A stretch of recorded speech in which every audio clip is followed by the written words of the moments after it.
ಸ್ನೇಹಿತರೆ, ನಾವು ಮನುಷ್ಯರು ಈ ಭೂಮಿಯ ಪ್ರತಿಯೊಂದು ಮೂಲೆಗೂ ಕೂಡ ತಲುಪೋದಕ್ಕೆ ಪ್ರಯತ್ನಿಸಿದ್ದೇವೆ. ಎತ್ತರದ ಪರ್ವತಗಳನ್ನು ಹೇರಿದ್ದೇವೆ, ಆಳವಾದ ಸಾಗರಗಳನ್ನು ತಲುಪಿದ್ದೇವೆ, ಮತ್ತು ಬಾಹ್ಯಾಕಾಶದಲ್ಲೂ ಕೂಡ ನಮ್ಮ ಹೆಜ್ಜೆಯ ಗುರುತನ್ನು ಮೂಡಿಸಿದ್ದೇವೆ. ಆದರೆ ಇವೆಲ್ಲದರ ನಡುವೆ ಇನ್ನೂ ಕೆಲವು ಸ್ಥಳಗಳು ನಮ್ಮ ಅರ್ಥಕ್ಕೆ ಮೀರಿದವಾಗಿದ್ದಾವೆ, ನಮ್ಮ ಪ್ರವೇಶಕ್ಕೆ ಮೀರಿದವಾಗಿದ್ದಾವೆ. ಈ ಜಗತ್ತಿನಲ್ಲಿ ಅಪಾಯಕಾರಿ, ನಿಗೂಢ ಮತ್ತು ಕಟ್ಟುನಿಟ್ಟಾಗಿ ನಿರ್ಬಂಧಿತ ಪ್ರದೇಶಗಳಿದ್ದಾವೆ. ಅಲ್ಲಿ ಹೋಗೋದಕ್ಕೆ ಪ್ರಯತ್ನ ಮಾಡೋದೇ ಒಂದು ದೊಡ್ಡ ಸಾಹಸ ಅಂತ ಅನ್ಸ್ಕೊಳುತ್ತೆ. ಹೋಗಿ ಹಿಂತಿರುಗೋದು ಅಷ್ಟೇ ದೊಡ್ಡ ಪ್ರಶ್ನೆ ಆಗಿರುತ್ತೆ. ಈ ವಿಡಿಯೋ ಮೂಲಕ ನಾವು ನಿಮ್ಮನ್ನು ಭಯಾನಕ ಮತ್ತು ಕುತೂಹಲಕಾರಿ ಪ್ರಯಾಣಕ್ಕೆ ಕರೆದುಕೊಂಡು ಹೋಗ್ತಾ ಇದ್ದೇವೆ.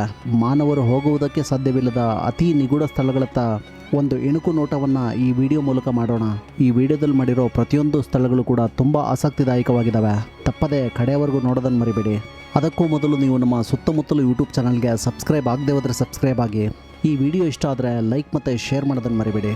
ರಷ್ಯಾದಲ್ಲಿರೋ ಒಂದು ಸಣ್ಣ ಪ್ರದೇಶ ದರ್ಗಾವ್ಸ್, ಸಿಟಿ ಆಫ್ ದ ಡೆಡ್ ಅಥವಾ ಸತ್ತವರ ನಗರ ಎಂದೇ ಹೆಸರಾಗಿರುವ ಈ ನಿಗೂಢ ಗ್ರಾಮ ಭೂಮಿಯ ಮೇಲಿನ ಅತ್ಯಂತ ಭಯಾನಕ ಮತ್ತು ರಹಸ್ಯಮಯ ಸ್ಥಳಗಳಲ್ಲಿ ಒಂದಾಗಿದೆ.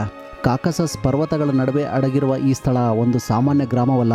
ಇದು ಶತಮಾನಗಳಷ್ಟು ಹಳೆಯ ಕ್ರಿಪ್ಟ್ಗಳು ಮತ್ತು ಸಮಾಧಿಗಳಿಂದ ತುಂಬಿರೋ ಒಂದು ಮಹಾ ನೆಕ್ರೋಪೋಲಿಸ್ ಆಗಿದೆ. ಇಲ್ಲಿ ಜೀವಂತ ಜನರಿಗಿಂತ ಸತ್ತವರ ಕಥೆಗಳೇ ಹೆಚ್ಚು ಕೇಳಿಸುತ್ತೆ. 16ನೇ ಶತಮಾನಗಳಿಂದಲೂ ಕೂಡ ಇಲ್ಲಿ ಸಮಾಧಿಗಳು ನಿರ್ಮಾಣವಾಗಿವೆ ಅಂತ ಹೇಳಲಾಗುತ್ತೆ. ವಿಶೇಷವಾಗಿ ಭೀಕರ ಪ್ಲೇಗ್ ರೋಗದ ಸಮಯದಲ್ಲಿ ಜನರು ತಮ್ಮ ಕುಟುಂಬದವರನ್ನ ಇಲ್ಲಿ ಸಮಾಧಿ ಮಾಡೋದಕ್ಕೆ ಪ್ರಾರಂಭ ಮಾಡಿದರು. ಭಯ ಮತ್ತು ದಂತಕಥೆಗಳು ಈ ಪ್ರದೇಶವನ್ನು ಆವರಿಸಿಕೊಂಡಿದ್ದು, ಈ ಗ್ರಾಮದ ಒಳಗೆ ಹೋದವರು ಜೀವಂತವಾಗಿ ಮರಳಿ ಬರೋದಿಲ್ಲ ಅಂತ ಹೇಳಲಾಗುತ್ತೆ. ಇಲ್ಲಿರುವ ಮನೆಗಳ ಒಳಗೆ ಹೋದವರು ಜೀವಂತವಾಗಿ ಮರಳಿ ಬರೋದಿಲ್ಲ ಎನ್ನುವ ನಂಬಿಕೆ ಸ್ಥಳೀಯರನ್ನ ಇಂದಿಗೂ ಕೂಡ ಕಾಡುತ್ತೆ. ಉತ್ತರ ಒಸಿಟಿಯಾದ ದೂರದ ಕಣಿವೆಯಲ್ಲಿರೋ ದರ್ಗಾವ್ಸ್ 100ಕ್ಕೂ ಹೆಚ್ಚು ಬಿಳಿ ಕಲ್ಲಿನ ಕ್ರಿಪ್ಟ್ಗಳಿಂದ ಕೂಡಿದೆ. ಪ್ರತಿಯೊಂದು ಮನೆಗಳಲ್ಲೂ ಕೂಡ ಮಾನವನ ಎಲುಬುಗಳು ಮತ್ತು ಶವಗಳ ಕಥೆಗಳಿವೆ. ಕೆಲವೆಡೆ 2 ಅಥವಾ 3 ಮಹಡಿಗಳಷ್ಟು ಎತ್ತರದ ಸಮಾಧಿಗಳಿದ್ದಾವೆ. ಇನ್ನೂ ಅಚ್ಚರಿಯ ಸಂಗತಿ ಅಂದರೆ ಕೆಲವು ಶವಗಳನ್ನು ದೋಣಿಯಂತಹ ಮರದ ರಚನೆಗಳಲ್ಲಿ ಸಮಾಧಿ ಮಾಡಲಾಗಿದೆ. ಆದರೆ ಹತ್ತಿರದಲ್ಲಿ ಯಾವುದೇ ನದಿ ಇಲ್ಲ.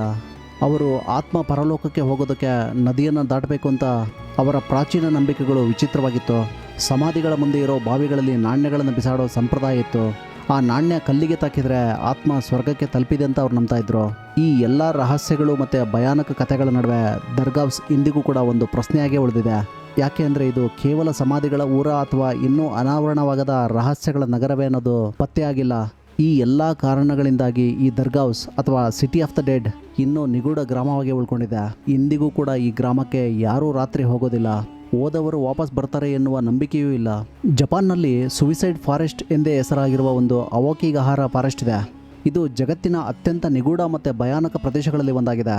ಮೌಂಟ್ ಫ್ಯೂಜಿ ಪರ್ವತದ ಅಡಿಯಲ್ಲಿ ಹರಡಿಕೊಂಡಿರೋ ಈ ದಟ್ಟ ಅರಣ್ಯ ತನ್ನ ಭೀತಿದಾಯಕ ನಿಶ್ಶಬ್ದತೆ ಮತ್ತು ಅಜ್ಞಾತ ರಹಸ್ಯಗಳಿಂದ ಜನರನ್ನು ಬೆಚ್ಚಿ ಬೀಳಿಸುತ್ತೆ. ಪ್ರತಿ ವರ್ಷ 100 ಜನ ತಮ್ಮ ಜೀವನವನ್ನು ಕೊನೆಗೊಳಿಸೋದಕ್ಕೆ ಇಲ್ಲಿಗೆ ಬರ್ತಾರೆ ಅನ್ನೋದು ಈ ಸ್ಥಳಕ್ಕೆ ಕತ್ತಲೆ ಕೀರ್ತಿಯನ್ನು ತಂದಿದೆ. ಆದರೆ ಇದು ಒಂದು ಕಾಕತಾಳೀಯ ಘಟನೆ ಅಲ್ಲ ಅಂತ ಕೆಲವರು ನಂಬ್ತಾರೆ. ಈ ಕಾಡಿನೊಳಗೆ ಒಂದು ಅದೃಶ್ಯ ಮತ್ತು ಅತೀಂದ್ರಿಯ ಶಕ್ತಿ ಇದೆ ಅಂತ ಇಲ್ಲಿನ ಸ್ಥಳೀಯ ದಂತಕಥೆಗಳು ಹೇಳ್ತವೆ. ಇವು ಇಲ್ಲಿಗೆ ಬರುವ ಜನರ ಮನಸ್ಸನ್ನು ನಿಧಾನವಾಗಿ ಪ್ರಭಾವಿತಗೊಳಿಸಿ ಅಥವಾ ಹಿಪ್ನೋಟೈಸ್ ಮಾಡಿ ಆತ್ಮಹತ್ಯೆಯ ಕಡೆಗೆ ತಳ್ತವೆ ಎನ್ನುವ ಒಂದು ಭಯಾನಕ ನಂಬಿಕೆ ಇದೆ. ಅರಣ್ಯಕ್ಕೆ ಕಾಲಿಟ್ಟವರು ಇಲ್ಲಿ ವಿಚಿತ್ರ ಅನುಭವಗಳನ್ನು ವಿವರಿಸಿದ್ದಾರೆ. ಎಲ್ಲಿಂದಲೋ ಕೇಳಿಬರುವ ಪಿಸುಮಾತುಗಳು, ಮರದ ನಡುವೆ ಚಲಿಸುವ ನೆರಳುಗಳು ಮತ್ತು ದಟ್ಟವಾದ ಮಂಜಿನಲ್ಲಿ ದಾರಿ ತಪ್ಪಿಸುವ ಅಜ್ಞಾತ ಶಕ್ತಿ. GPS ಕೂಡ ಇಲ್ಲಿ ಸರಿಯಾಗಿ ಕೆಲಸ ಮಾಡೋದಿಲ್ಲ.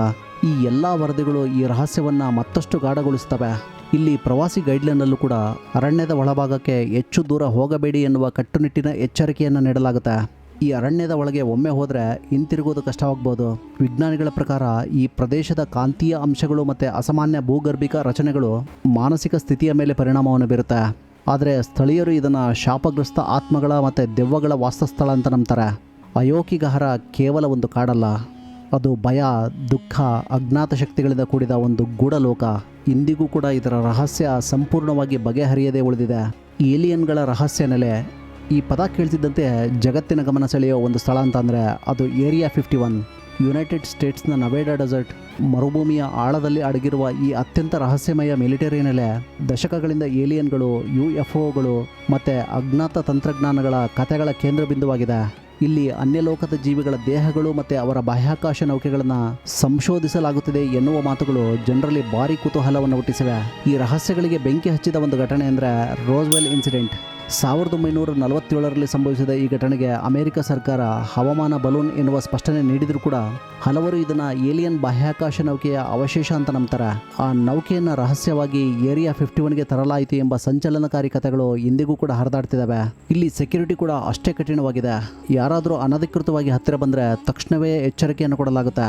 ಯಾಮಾರಿದರೆ ಅವರ ಮೇಲೆ ಗುಂಡನ್ನು ಹಾರಿಸಲಾಗುತ್ತೆ. ಆಕಾಶದಲ್ಲೂ ಸಹ ವಿಚಿತ್ರ ಆರುವ ವಸ್ತುಗಳನ್ನು ಕಂಡಿರುವ ವರದಿಗಳು ಈ ಸ್ಥಳದ ರಹಸ್ಯವನ್ನು ಇನ್ನಷ್ಟು ಗಾಢಗೊಳಿಸ್ತವೆ.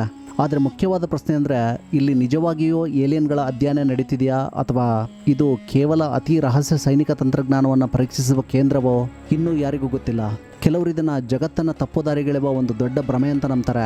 ಏರಿಯಾ 51 ಕೇವಲ ಒಂದು ಮಿಲಿಟರಿ ಬೇಸ್ ಅಲ್ಲ, ಇದು ಮಾನವನ ಕುತೂಹಲ, ಭಯ ಮತ್ತು ಅನ್ಯಲೋಕದ ಕನಸುಗಳ ನಡುವೆ ಇರೋ ಒಂದು ಅತಿ ದೊಡ್ಡ ರಹಸ್ಯವಾಗಿದೆ.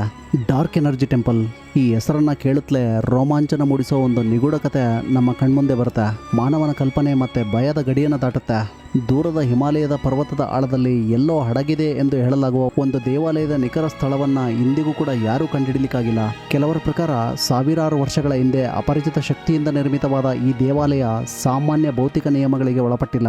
ಇದು ಡಾರ್ಕ್ ಎನರ್ಜಿಯ ಅಜ್ಞಾತ ಶಕ್ತಿಯನ್ನು ಹೊಂದಿದೆ ಅಂತ ನಂಬಲಾಗಿದೆ. ಈ ಸ್ಥಳದ ಬಗ್ಗೆ ಹರಿದಾಡೋ ಕಥೆಗಳು ಇನ್ನಷ್ಟು ಭಯಾನಕವಾಗಿದ್ದಾವೆ. ಈ ದೇವಾಲಯದ ಒಳಗೆ ಕಾಲಿಟ್ಟವರು ಎಂದಿಗೂ ಹಿಂದಿರುಗುವುದಿಲ್ಲ ಎನ್ನುವ ನಂಬಿಕೆ ಇದೆ.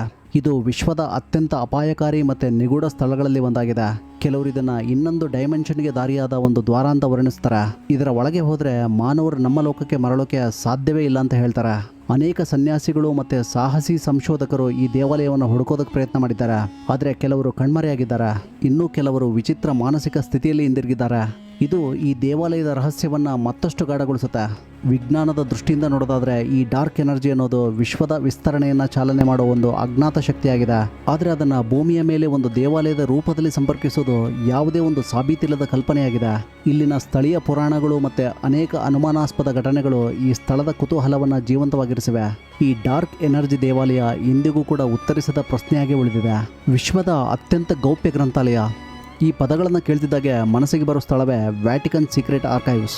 ಇಂದಿನ ಅಧಿಕೃತ ಹೆಸರಿನಲ್ಲಿ ವ್ಯಾಟಿಕನ್ ಸಿಟಿ ಒಳಗೆ ಇರೋ ಈ ಆರ್ಕೈವ್ಗಳು ಶತಮಾನಗಳ ಇತಿಹಾಸವನ್ನು ತನ್ನೊಳಗೆ ಮರೆಮಾಡಿಕೊಂಡಿರೋ ಅತ್ಯಂತ ರಹಸ್ಯಮಯ ಜ್ಞಾನಕೋಶವಾಗಿದೆ. ಪ್ರಪಂಚದ ಎಲ್ಲ ಮಾಹಿತಿ ಎಲ್ರಿಗೂ ಕೂಡ ಲಭ್ಯ ಇದೆ ಅಂತ ನಾವೇನಾದರೂ ಭಾವಿಸಿದ್ರೆ ಅದು ನಮ್ಮ ಭ್ರಮೆ ಅಷ್ಟೇ. ಈ ಆರ್ಕೈವ್ನಲ್ಲಿ ಸಾವಿರಾರು ವರ್ಷಗಳ ಹಳೆಯ ದಾಖಲೆಗಳು, ಪೋಪ್ಗಳ ಪತ್ರಗಳು, ರಾಜಕೀಯ ಒಪ್ಪಂದಗಳು ಮತ್ತು ಧಾರ್ಮಿಕ ಇತಿಹಾಸದ ಮಹತ್ವದ ದಾಖಲೆಗಳು ಸಂಗ್ರಹವಾಗಿದ್ದಾವೆ. ಆದರೆ ಇದಕ್ಕೆ ಪ್ರವೇಶ ಸಿಗೋದು ಬಹಳ ಕಷ್ಟ. ಆಯ್ದ ಸಂಶೋಧಕರು ಮಾತ್ರ ಕಟ್ಟುನಿಟ್ಟಾದ ನಿಯಮಗಳ ಅಡಿಯಲ್ಲಿ ಇಲ್ಲಿ ಅಧ್ಯಯನ ಮಾಡೋದಕ್ಕೆ ಅವಕಾಶವನ್ನು ಪಡಿತಾರೆ. ಸಾಮಾನ್ಯ ಜನರಿಗೆ ಇಲ್ಲಿ ಎಂಟ್ರಿನೇ ಇರೋದಿಲ್ಲ. ಓದೋದು ಹೋಗಲಿ, ಅಟ್ಲೀಸ್ಟ್ ನೋಡೋದಕ್ಕೆ ಬಿಡೋದಿಲ್ಲ.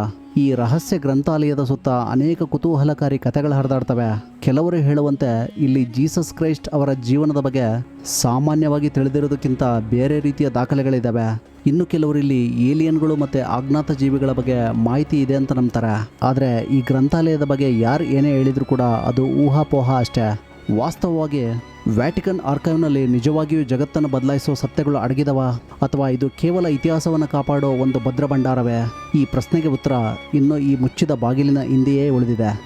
ಮೌಂಟ್ ಕೈಲಾಶ್ ದೇವರುಗಳು ವಾಸಿಸುವ ಸ್ಥಳ ಅಂತ ಹೇಳಲಾಗುತ್ತೆ. ಟಿಬೆಟ್ನಲ್ಲಿರೋ ಈ ಕೈಲಾಸ ಪರ್ವತ ಹಿಂದೂ, ಬೌದ್ಧ, ಜೈನ ಮತ್ತು ಬೋನ್ ಧರ್ಮಗಳಲ್ಲಿ ಅಪಾರ ಗೌರವವನ್ನು ಪಡೆದಿದೆ. ವಿಶೇಷವಾಗಿ ಹಿಂದೂ ಧರ್ಮದಲ್ಲಿ ಲಾರ್ಡ್ ಶಿವ ಇಲ್ಲಿ ವಾಸಿಸ್ತಾನೆ ಎನ್ನುವ ನಂಬಿಕೆ ನಮ್ಮೆಲ್ರಿಗಿದೆ. ಇದನ್ನು ಭೂಮಿಯ ಕೇಂದ್ರ ಅಂತ ಹೇಳಲಾಗುತ್ತೆ. ಇದರ ಪವಿತ್ರತೆಯ ಹಿಂದೆ ಅಡಗಿರೋ ರಹಸ್ಯ ಇನ್ನೂ ಗಾಢವಾಗಿದೆ. ಇಂದಿನವರೆಗೂ ಯಾರೂ ಈ ಪರ್ವತವನ್ನು ಯಶಸ್ವಿಯಾಗಿ ಏರಿಲ್ಲ. ಅನೇಕ ಪರ್ವತಾರೋಹಿಗಳು ಪ್ರಯತ್ನಿಸಿದರೂ ಕೂಡ ಅಸಾಮಾನ್ಯ ಘಟನೆಗಳು ಅವರ ಪ್ರಯತ್ನವನ್ನು ತಡೆದಿವೆ ಎನ್ನುವ ವರದಿಯಾಗಿದೆ.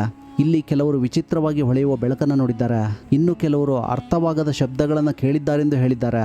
1950ರ ದಶಕದಲ್ಲಿ ನಡೆದ ಎಲ್ಲ ಪ್ರಯತ್ನಗಳಲ್ಲಿಯೂ ಯಾಂತ್ರಿಕ ಸಾಧನಗಳು ನಿಗೂಢವಾಗಿ ಕಾರ್ಯನಿರ್ವಹಿಸದೆ ಇಲ್ಲಿ ವಿಫಲವಾದವು ಅಂತ ಹೇಳಲಾಗುತ್ತೆ. ವಿಜ್ಞಾನಿಗಳು ಇದನ್ನು ನೈಸರ್ಗಿಕ ವಿದ್ಯಮಾನಗಳು ಅಂತ ಹೇಳ್ತಾರೆ. ಉದಾಹರಣೆಗೆ ಅವರು ಈ ಭೂಮಿಯ ಗ್ರಾವಿಟೇಷನಲ್ ಫೀಲ್ಡ್ ಅಥವಾ ವೆದರ್ ಕಂಡೀಷನ್ಸ್ನ ಒಂದು ಎಫೆಕ್ಟ್ ಅಂತ ಹೇಳ್ತಾರೆ. ಆದರೆ ಸ್ಥಳೀಯರ ನಂಬಿಕೆಯ ಪ್ರಕಾರ ಇದು ದೈವಿಕ ಶಕ್ತಿಯ ರಕ್ಷಣೆ ಆಗಿದೆ. ಮಾನವರು ಈ ಶಿಖರವನ್ನು ಹತ್ತಬಾರದು ಎನ್ನುವ ಒಂದು ದಿವ್ಯ ನಿಯಮ ಇದೆ. ಕೈಲಾಸ ಪರ್ವತ ಕೇವಲ ಒಂದು ಪರ್ವತವಲ್ಲ, ಅದು ಭಕ್ತಿ, ಭಯ ಮತ್ತು ಅಜ್ಞಾತದ ಸಂಗಮವಾಗಿದೆ. ಇಂದಿಗೂ ಕೂಡ ಈ ಕೈಲಾಸ ಪರ್ವತದ ರಹಸ್ಯಗಳು ಸಂಪೂರ್ಣವಾಗಿ ಬಗೆಹರಿಯದೆ ಹಾಗೆ ಉಳಿದಿವೆ. ಈ ಎಲ್ಲ ನಿಗೂಢ ಸ್ಥಳಗಳ ಬಗ್ಗೆ ಒಂದು ನಿಜವಾದ ಪ್ರಶ್ನೆ ಅಂದರೆ, ಇವು ಕೇವಲ ಮಿತ್ತ ಅಥವಾ ಹಳೆಯ ಸ್ಟೋರಿಗಳ ಅಥವಾ ಅವುಗಳ ಹಿಂದೆ ಇನ್ನೂ ಅನಾವರಣವಾಗದ ಸತ್ಯವಿದೆಯಾ? ಕೆಲವೆಡೆ ಇವುಗಳಿಗೆ ವಿಜ್ಞಾನ ಸ್ಪಷ್ಟನೆ ನೀಡುತ್ತೆ, ಆದರೆ ಹಲವಾರು ಪ್ರಶ್ನೆಗಳಿಗೆ ಇನ್ನೂ ಉತ್ತರವೇ ಸಿಕ್ಕಿಲ್ಲ. ಇವುಗಳ ಬಗ್ಗೆ ನಿಮ್ಮ ಅಭಿಪ್ರಾಯವೇನು? ಈ ಸ್ಥಳಗಳು ನಿಜವಾಗಿಯೂ ಅತೀಂದ್ರಿಯ ರಹಸ್ಯಗಳನ್ನು ಹೊಂದಿದವ ಅಥವಾ ಮಾನವ ಕಲ್ಪನೆಯ ಅದ್ಭುತ ಸೃಷ್ಟಿಯೇ? ಈ ವಿಡಿಯೋ ಇಷ್ಟ ಆದರೆ ಲೈಕ್ ಮಾಡಿ, ಶೇರ್ ಮಾಡಿ. ಸುತ್ತಮುತ್ತಲು ಯೂಟ್ಯೂಬ್ ಚಾನಲ್ಗೆ ಸಬ್ಸ್ಕ್ರೈಬ್ ಆಗೋದಕ್ಕೆ ಮರಿಬೇಡಿ. ವೀಕ್ಷಿಸಿದ್ದಕ್ಕಾಗಿ ಧನ್ಯವಾದಗಳು. Take care.